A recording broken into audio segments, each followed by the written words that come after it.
Hey, we're talking to Bridget today. Bridget was a cohort member and now is pregnant with baby number two. And she has taken some time out of her day to share her experience in her journey and getting to the point where she is at today. So thanks so much, Bridget, for doing that.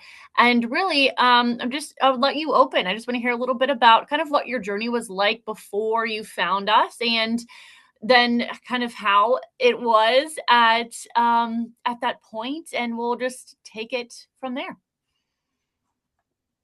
Okay. So my journey kind of started a I don't know how many years ago, but I sort of assumed that when I got my IUD out, I would be able to get pregnant right away. And so once I got it out, we started trying, and lo and behold, nothing happened. So then I was like, okay, talk to some people, and that's apparently normal for not to get pregnant right away. And I didn't have a hormonal IUD, I had the copper one. And so after about 6 months, I had made an appointment to go in and see someone and get some blood tests. And then that's when I kind of found out that I didn't really know that I had low AMH until after, but that was when that blood draw kind of came up. Or actually it was like 8 months. But so that's about when I got pregnant with my first son. But the doctor that I saw never actually told me that. It just was like sort of flagged in my account. So years later, after my child was born and I'm trying again, I had never seen that these numbers had come back like that. So, anyways, I had made another appointment um, to go in, and where I live, it took like I never even got in to see them. It was like months out. So in the meantime, I was kind of trying to figure out like, well, what can I do? Who can I see? So I started seeing a naturopath here, and I actually was following Kaylee on social media. And I had read something that she posted about postpartum or something about hair loss, anyways. And I was like, I can so much relate to every single symptom here. Like, what is this? And so I sent her a message, and then we started chatting. Um, and that's sort of how I got looking into the cohort, and she was really suggesting that I join. And so I was like, okay. I mean, I felt very lonely, and like no one around me really understood what I was dealing with, because a lot of people here, it's like, you want to get pregnant? Okay, you get pregnant, and then you're pregnant. Um, so yeah, so it was just a nice community to join. And like once I joined, I was kind of like overwhelmed by, wow, like I'm not the only one going through this. And even though you're not like in the same community as these people, like you're in this virtual community and you have similar experiences to what people are going through.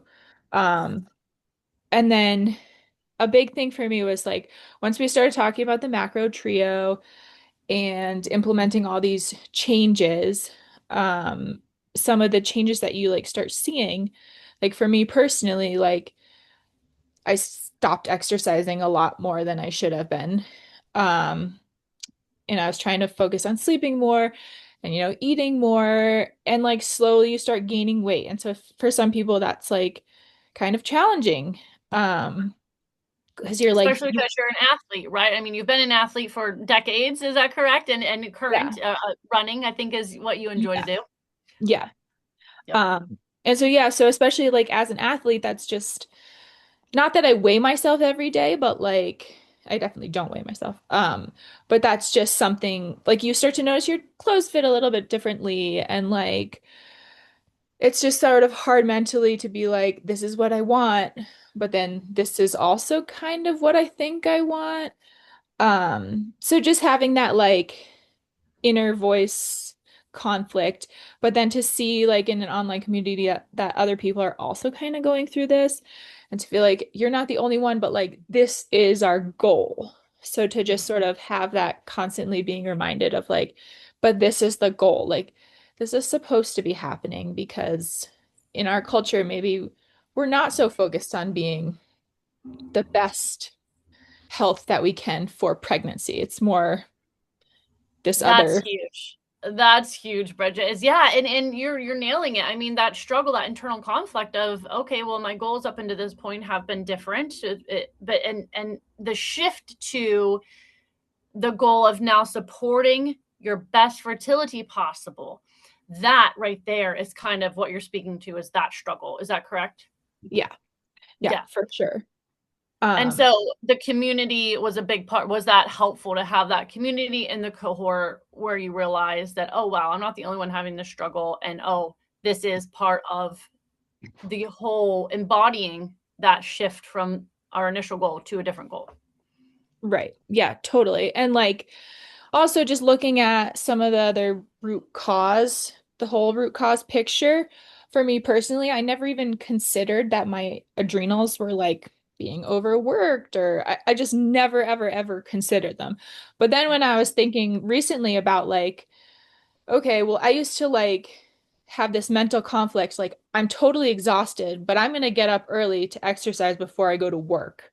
Like now I think about that and I'm like, well, yeah, I'm like running on fumes. Like that's just crazy, but that's so common now that like this was one of the first places that kind of addressed that in a way that like that's not healthy.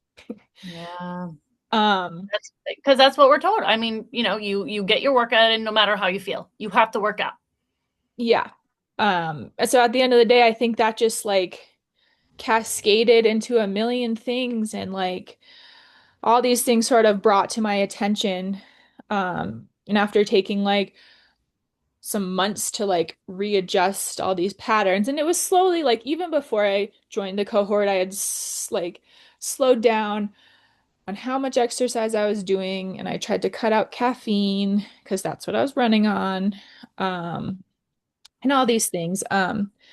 But then like a big thing that I also want to note was that in order to get pregnant with both of my pregnancies, I've had to gain about 10 pounds. And that like that's a significant amount. And even though I wasn't like thinking mentally like, oh, I need to gain weight, like I did. And that's like just by making all these slow adjustments. So yeah. Yeah, that's a huge part of so many women struggle right there is gaining weight to actually let our body know that it's safe. We have enough fuel to get and stay pregnant. And that's difficult, especially again with all of this kind of history of our prior goals in mind and having to have that shift. So did you feel like there were now actually the AMH? I want to talk to that. So you had low AMH unknowingly, and you got pregnant with your first. And now this time around, you found also that your AMH was still low. And was that something that kind of worried you or stressed you out? Yeah. Definitely. So I went down into the Google rabbit hole And when you and Googled that, how did that make you? Do you remember how that made you feel when you went to Google with low AMH? like terrified, like so terrified. Like obviously I was just like sobbing and I was just so upset and confused and thinking like, so like on the internet, it pretty much tells you that like IVF is your best option. And even like with donor eggs. But it doesn't really explain anything else because like there's a lot of I think gray area surrounding that currently.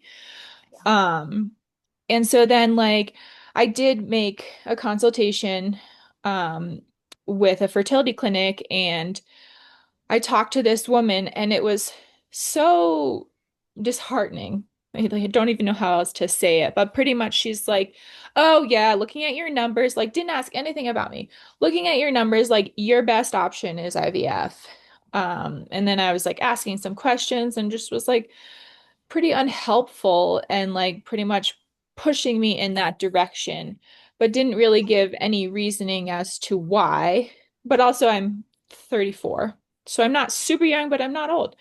Like, so that it was just, yeah, it was very disheartening. And then going back, like talking to Kaylee about it, she was really supportive and like sent me some articles and was like, here, this is not this is not like an end all diagnosis. Like this is they're a business still, so they're definitely trying to like push what they can.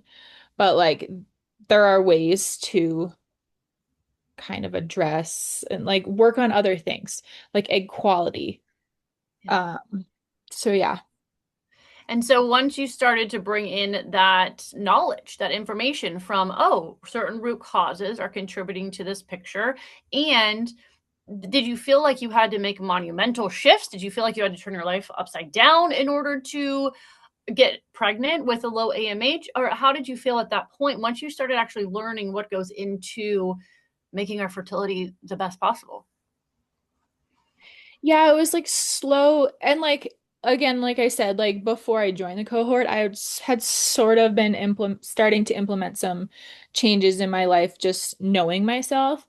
But like yeah, just slowing down and focusing a lot on sleep. I think that's such a huge one that we just don't even realize. Like we're just all so go, go, go, but like actually going to bed early and like focusing a lot on protein and like this whole healthy eating world that we're living in is just like, I don't want to say toxic, but slightly toxic. Like we're not taught the right things, Yeah. especially for fertility's sake. Like I have friends who aren't trying to get pregnant, and they're just like constantly like watching carbs and watching fats, like all these things. And I'm like, okay, like every time like we'll go out to dinner together, I'm trying to keep that in mind. Just like we're in a different phase of life. Like Yep. their goals are not my goals. Yep.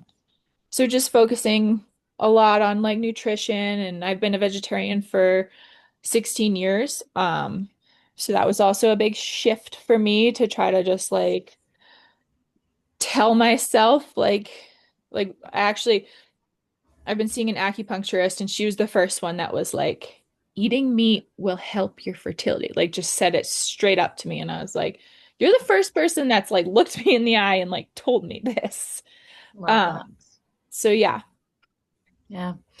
So, what would you say, Bridget, to some another woman feeling how you felt in the beginning, overwhelmed, googling things, and really feeling kind of that doom IVF sentence? What would you feel? What would you say to yourself back at that time? Now knowing what you know and being pregnant. um the first thing I would probably say is that the changes aren't going to happen overnight. Um, every little change you make is going to take time, and I'm a super impatient person. So, like, just knowing that it's going to take a few months for you to see some of the results that you're implementing, the changes that you're implementing, that is huge. And so, just don't give up because every little change that you make is going to take time.